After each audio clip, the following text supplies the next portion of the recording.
In una landa antica e brumosa del Wessex, cullata dalle leggende dei re anglosassoni, nacque un uomo destinato a brillare non per la corona sulla testa, ma per la luce della santità nel cuore.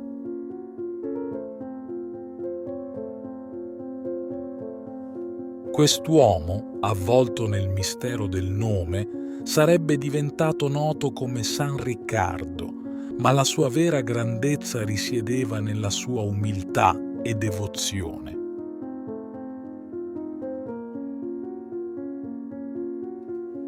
La sua vita prese forma in un pellegrinaggio intrapreso insieme al padre e ai fratelli, Villibaldo e Vunibaldo, verso la Roma dei Santi.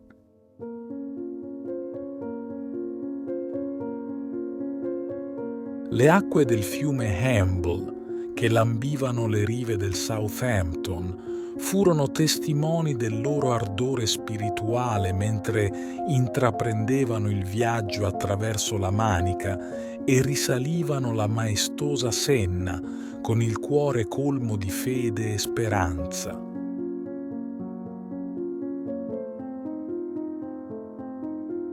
Ma il destino aveva riservato un doloroso tributo lungo il cammino. A Lucca, la città delle mura maestose e delle antiche chiese, il padre di Riccardo cedette al richiamo del Signore, lasciando i figli orfani di guida terrena.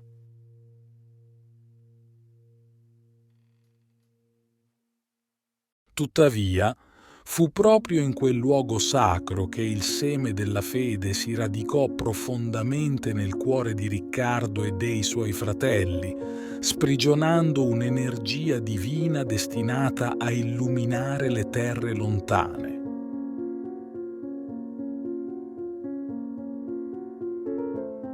Fu così che Villibaldo abbracciò la missione di diffondere il Vangelo nella Germania, ancora avvolta nelle ombre del paganesimo.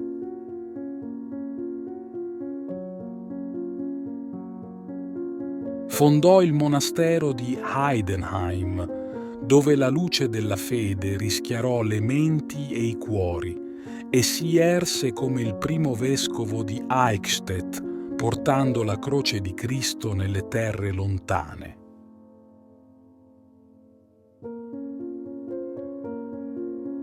Ma l'eredità di santità non apparteneva solo a Villibaldo. Vunibaldo, animato dallo stesso spirito missionario, si unì a San Bonifacio nell'opera di evangelizzazione, affiancando la sorella Valburga nel governo del monastero di Heidenheim.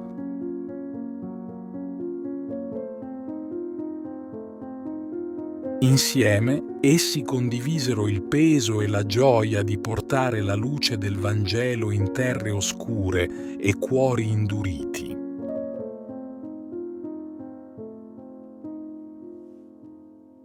E mentre la fama dei tre fratelli si diffuse come un incendio sacro attraverso le terre d'Europa, la figura di San Riccardo rimase avvolta nel mistero, come un luminoso astro nascosto dietro le nuvole.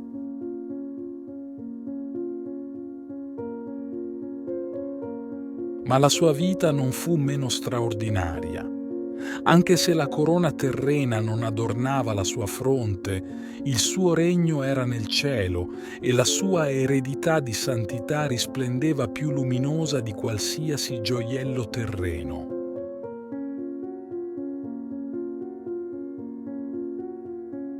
Fu una monaca di nome Hugeburg, nel tranquillo rifugio del monastero di Heidenheim, a tramandare la memoria di San Riccardo attraverso il documento conosciuto come Hodo Eporikon.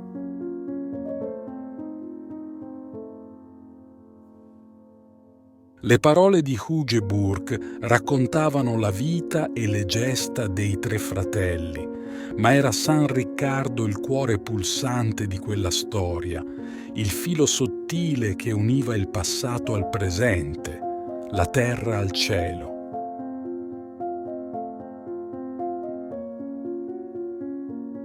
E così, sebbene il suo nome fosse avvolto nel velo dell'anonimato e le sue gesta fossero celate nel mistero, la santità di San Riccardo brillava come una stella nel firmamento della fede, illuminando le anime di coloro che cercavano la luce in un mondo avvolto nell'ombra del peccato e dell'ignoranza.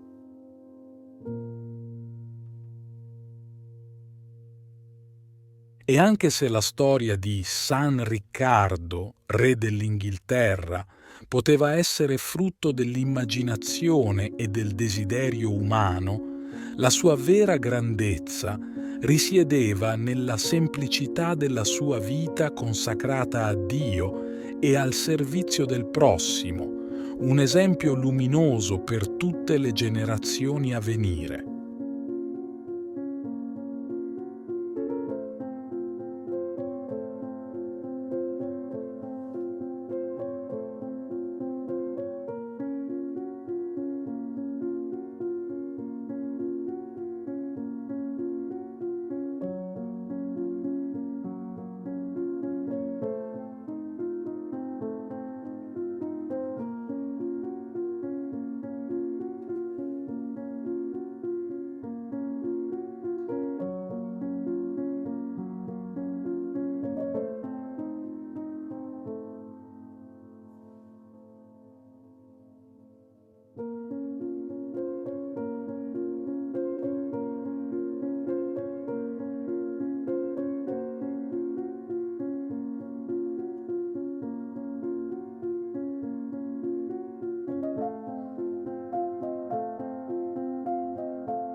Ti invito calorosamente a iscriverti al nostro canale per darci supporto e permetterci di continuare a creare nuovi video che condividono storie ed esperienze ispiratrici. La tua iscrizione è un prezioso sostegno che ci motiva a condividere più contenuti di valore e a diffondere messaggi di speranza, fede e crescita personale. Grazie di cuore.